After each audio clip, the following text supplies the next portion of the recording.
Hello and welcome to this video.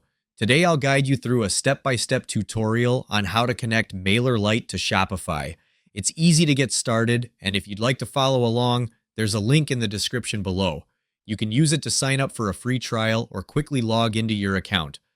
First, click on the Integrations option. Scroll down and click here, then scroll down and select Zapier. In the top left corner, click on the Try It Out option. Now click here. Click on Add Step. In the search bar, type Shopify and select it. Return to the MailerLite setup. Choose and fill in the Trigger Event option. Sign into your MailerLite account.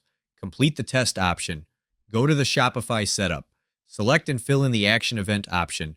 Sign into your Shopify account. Enter your Shopify URL. Click on Continue. Complete the configuration option.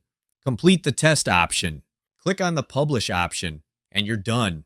I'm offering a free email list building course in the description below where you can learn how my team and I generate $3,493 in commissions while growing our email list. The training is completely free right now, so don't miss your chance to check it out.